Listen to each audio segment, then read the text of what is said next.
بسم اللہ الرحمن الرحیم الحمد للہ رب العالمین وبہ نستعین وصلی اللہ وسلم علی سید الانبیاء والمرسلین وعلی آلہ واصحابہ اجمعین ومن تبعہم بإحسان الی یوم الدین اما بعد۔ آج کی یہ نشست اس طرز کی پہلی نشست ہے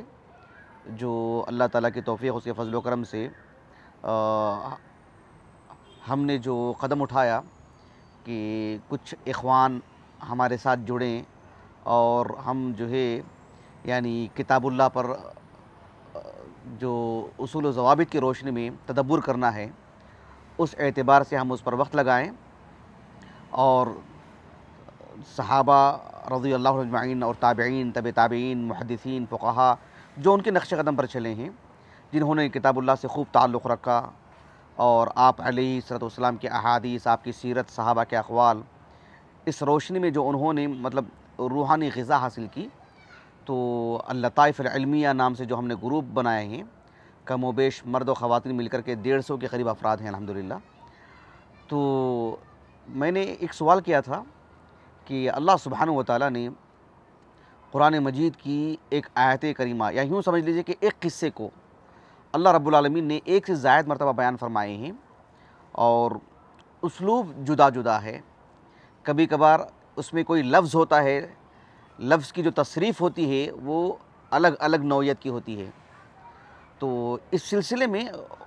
غور و فکر سے کام لینا چاہیے، تدبر کرنا چاہیے، اس لیے کہ اس سے بھی بہت ساری معانی ہمیں ملتی ہیں۔ بات کو طول دے بغیر اصل بات میں آپ کو سمجھاتا ہوں۔ سوال یہ تھا کہ اللہ رب العالمین نے جو یہودیوں کا جو ایک عمل ہے، جنہوں نے انبیاء علیہ السلام کو قتل کیا، اللہ سبحانہ و تعالیٰ نے اس بات کو قرآن مجید میں ایک سے زائد مقام پر بیان فرمایا۔ مثلا آپ دیکھو سورۃ البقرہ کی ایک آیت کریمہ ہے، آیت نمبر 60 یا 61 ہے، 60 یا 61، دیکھ لیجئے۔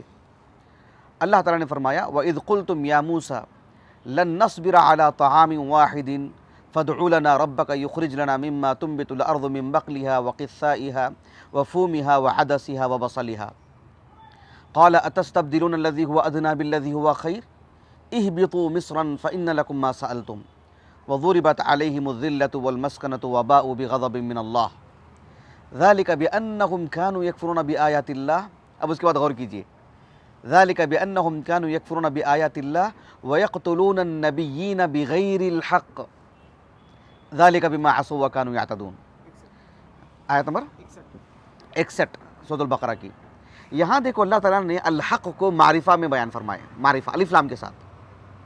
وَيَقْتُلُونَ النَّبِيِّينَ بِغَيْرِ الْحَقِّ، الحق معرفہ ہے یہاں پر۔ جبکہ آپ سورۃ آل عمران میں دیکھو، اس بات کو اللہ تعالیٰ نے ایک سے زائد مقامات پر بیان فرمایا، خود سورۃ آل عمران میں۔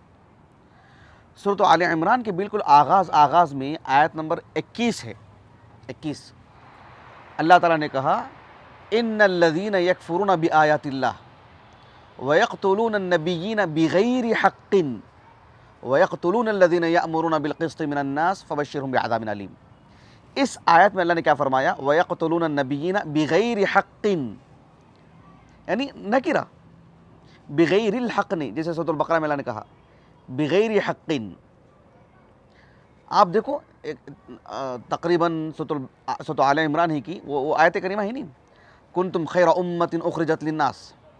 اس کی دو وہ اور اس کے بعد ایک آیت چھوڑ کر کے ایک آیت کریمہ ہے۔ اللہ تعالیٰ نے کہا ضربت علیہم الذلۃ اینما ثقفوا الا بحبل من اللہ وحبل من الناس وباءوا بغضب من اللہ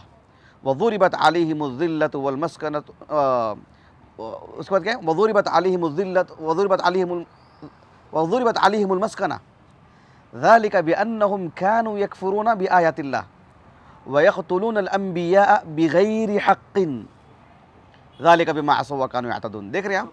بغیر حق، آیت نمبر 112 سورۃ آل عمران کی۔ پھر تقریباً سورۃ آل عمران کے اواخر میں غالباً آیت نمبر 180 یا 180 پر ایک آس پاس میں اللہ تعالیٰ نے کہا لَقَدْ سَمِعَ اللَّهُ قَوْلَ الَّذِينَ قَالُوا إِنَّ اللَّهَ فَقِيرٌ وَنَحْنُ أَغْنِيَاءُ سَنَكْتُبُ مَا قَالُوا وَقَتْلَهُمُ الْأَنْبِيَاءَ بِغَيْرِ حَقٍّ وَنَذُوقُ عَذَابَ الْحَرِيقِ۔ دیکھو اس میں کیا فرمایا اللہ تعالیٰ نے؟ بغیر حق، نکرہ۔ سورۃ النساء اٹھا کے دیکھو آپ، اس کے بھی تقریباً اواخر میں لا یحب اللہ ہے نا 6واں پارہ، اس کا تقریباً آغاز سمجھ لے سکتے ہیں۔ 15-17 والا جو مصحف ہے اس میں بالکل دوسرے صفحے کی پہلی آیت کریمہ اللہ رب العالمین نے فرمایا فَبِمَا نَقْضِهِمْ مِيثَاقَهُمْ فَبِمَا نَقْضِهِمْ مِيثَاقَهُمْ وَكُفْرِهِمْ بِآيَاتِ اللَّهِ وَقَتْلِهِمُ الْأَنْبِيَاءَ بِغَيْرِ حَقٍّ وَقَوْلِهِمْ قُلُوبُنَا غُلْفٌ بَلْ طَبَعَ اللَّهُ عَلَيْهَا بِكُفْرِهِمْ فَلَا يُؤْمِنُونَ إِلَّا قَلِيلًا۔ ان ساری آیات میں سوائے سورۃ البقرہ کی اس آیت کریمہ کی سبھی جگہوں پر بغیر حق بغیر حق بغیر حق، اور سورۃ البقرہ میں بغیر الحق، ایک جگہ پر المعرفہ اور بقیہ مقامات پر نکرہ ہے۔ الحق یا حق یہ کلام اللہ کا حصہ ہے۔ جب بات کلام اللہ کی آتی ہے تو یہ جو تصریف ہوتی ہے صرف لفظی نہیں ہوتی ہے بلکہ معنوی بھی ہوتی ہے۔ صرف یہ نہیں کہیں گے کہ یہ لفظ یہاں پر معرفہ ہے، یہ لفظ یہاں پر نکرہ ہے، لازمی تقاضا ہے کہ معنی میں بھی فرق ہو۔ یہاں معنی جدا ہوگا، وہاں معنی جدا ہوگا، یہ بنیادی بات سمجھنے کی ہے۔ اب اس سلسلے میں چونکہ اللہ کے رسول صلی اللہ علیہ وسلم کی جو صحابہ ہیں وہ تو ایک تو عربی اللسان تھے، وہ عربی زبان کے ماہر ہونے کے ساتھ ساتھ وہ اللہ کے رسول صلی اللہ علیہ وسلم پر ایمان لائے تھے، آپ کی صحبت میں تھے، قرآن مجید روزانہ سنتے تھے، پڑھتے تھے، تو عربی زبان کے ساتھ ساتھ قرآن کی جو زبان ہے، قرآن کی جو اسالیب ہیں، اس سے بھی وہ اچھی طرح واقف تھے۔ یہ باریکیاں ان میں بالکل رچ بس گئی تھیں، اچھی طرح وہ سمجھتے تھے الحمدللہ، آپ کے تلامذہ تابعین وغیرہ سب۔ لیکن ماں بعد کے علماء نے اس کو نمایاں کر کے بیان کیا تاکہ امت مسلمہ سمجھ سکے اس کو، تاکہ لوگ اس سے واقف ہو سکیں، صرف لفظی فرق کر کے آگے نہ بڑھ جائیں، صحابہ کی طرح اس گہرائی کو لیں جو صحابہ نے سمجھا ہے۔ اس وجہ سے علماء نے اس پر خوب محنت کی، کئی اصحاب علم نے اس کا دراسہ کر کے بہت ساری باتیں بتائیں۔ یہاں میں نے جب گروپ میں سوال کیا تو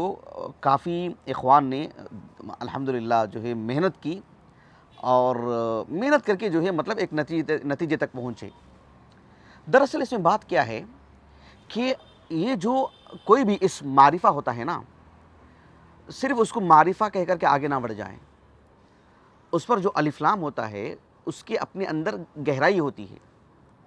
کبھی وہ جنس کے لیے ہوتا ہے، کبھی وہ استغراق کے لیے ہوتا ہے، کبھی وہ عہد کے لیے ہوتا ہے۔ اب میں اس تفصیل کو نہیں بتاؤں گا، گنجائش نہیں ہے، لیکن انشاءاللہ اس طرح کی مجلسیں بڑھے گی آگے تو جو ہے یہ سب گفتگو ہوگی اس پر انشاءاللہ۔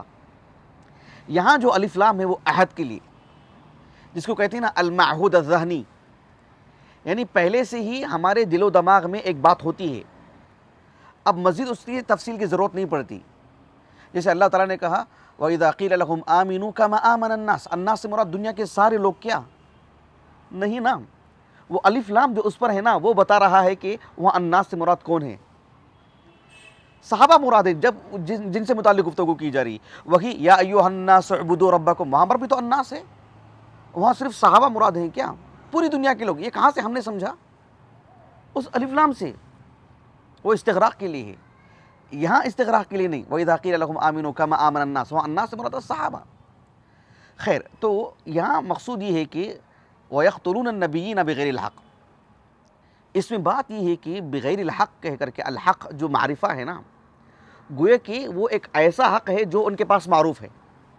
اللہ نے فرمایا کہ انہوں نے انبیاء کو قتل کیا، انبیاء کو قتل کیا، کسی بھی انسان کو قتل کرنے کا ایک حق ہوتا ہے۔ ایک انسان کو قتل کر دیا گیا، کیوں بھائی؟ اس لیے کہ قتل کرنے کا حق تھا کہ اسے قتل کر دیا جائے، کیوں؟ اس لیے کہ اس نے کسی انسان کو قتل کیا ہے، یا کوئی اور بھی وجوہات ہیں جس کی وجہ سے اسے قتل کیا جا سکتا ہے۔ لیکن نبی کو جو انہوں نے قتل کیا ہے، وہ جو اللہ نے ایک حق رکھا ہے جس کی بنیاد پر ایک انسان کو قتل کیا جا سکتا ہے، اس بنیاد پر ایک انسان کو قتل کیا جانا چاہیے۔ لیکن نبی کو جو قتل کیا گیا، اس میں سے کوئی حق تھا نہیں جو فہرست تھی، یعنی ایک انسان کو یہ وجہ ہو سکتی ہے، یہ وجہ ہو سکتی ہے، یہ وجہ، ایک لمبی فہرست، وہ الف لام کے ذریعے سے معلوم ہو رہا ہے کہ ایک متعین چیز ہے، حق ایک متعین ہے، وہاں پر ایک فہرست ہے۔ اگر ان چیزوں کو کوئی انسان اپناتا ہے یا ان چیزوں کا مجرم بن جاتا ہے، اس بنیاد پر اسے قتل کیا جا سکتا ہے۔ لیکن نبی کو انہوں نے اس فہرست میں سے کوئی چیز نبی کی زندگی میں نہیں تھی، پھر بھی انہوں نے قتل کیا نبی کو۔ اب وہ الحق الف لام کے ساتھ ہے، کیوں؟ اس لیے کہ وہ حق ان کے پاس معلوم کہ کس کس بنیاد پر قتل کیا جا سکتا ہے انسان کو۔ اب وہ حق کیا ہے؟ اللہ سبحانہ و تعالیٰ نے سورۃ المائدہ میں بیان فرمایا۔ اللہ تعالیٰ نے کہا وَكَتَبْنَا عَلَيْهِمْ فِيهَا أَنَّ النَّفْسَ بِالنَّفْسِ وَالْعَيْنَ بِالْعَيْنِ وَالْأَنْفَ بِالْأَنْفِ وَالْأُذُنَ بِالْأُذُنِ وَالسِّنَّ بِالسِّنِّ وَالْجُرُوحَ قِصَاصٌ فَمَنْ تَصَدَّقَ بِهِ فَهُوَ كَفَّارَةٌ لَهُ وَمَنْ لَمْ يَحْكُمْ بِمَا أَنزَلَ اللَّهُ فَأُولَٰئِكَ هُمُ الظَّالِمُونَ۔ غور طلب بات یہ ہے کہ آیت کریمہ کس سے متعلق ہے؟ انہی بنی اسرائیل سے متعلق، اور علماء بنی اسرائیل تو اچھی طرح واقف تھے اس بات سے، تورات کا حصہ ہے وہ۔ اللہ نے فرمایا کہ وَكَتَبْنَا عَلَيْهِمْ أي وَفَرَضْنَا عَلَيْهِمْ وَكَتَبْنَا عَلَيْهِمْ أَنَّ النَّفْسَ بِالنَّفْسِ، نفس کے بدلے نفس کو قتل کیا جائے گا اگر کسی نے کسی کو قتل کر دیا ہے تو یہ حقوق بتائے گئے نا اس آیت کریمہ میں، تو یہی جو ان کے پاس معروف ہیں، جن کے علم میں وہ سب باتیں ہیں، وہی اشارہ کر رہا وہ الف لام۔ القرآن یفسر بعضہ بعضا، قرآن کا حصہ قرآن کے دیگر حصے کی تفسیر ہوتی ہے قرآن کے ذریعے سے۔ تو یہاں الحق جو معرفہ ہے، یہ بتانا مقصود ہے کہ الف لام عہد کے لیے ہے، وہ حق جو ان کے دل و دماغ میں ہیں، جو ان کے علم میں ہے، وہ کون سا حق ہے، وہ اس آیت کریمہ میں بیان کر دیا گیا ہے۔ یہ ایک بات واضح ہو گئی۔ ایک چیز اب بقیہ صورتوں میں جو سورۃ آل عمران ہے 1 سے 3 مقامات پر، اور سورۃ النساء کے اواخر میں، وہاں بغیر حق ہے، یہاں نکرہ کیوں؟ اس سلسلے میں میں سمجھتا ہوں کہ کافی اصحاب علم نے جو بعد کے جو متاخرین ہیں، جو متاخرین میں سے جو علماء ہیں، انہوں نے اس پر کام کیا ہے۔ ابو حیان نے بھی لکھا ہے اس پر رحمہ اللہ البحر المحیط میں، ابن عاشور نے بھی ہلکے پھلکے انداز میں اشارہ کیا ہے،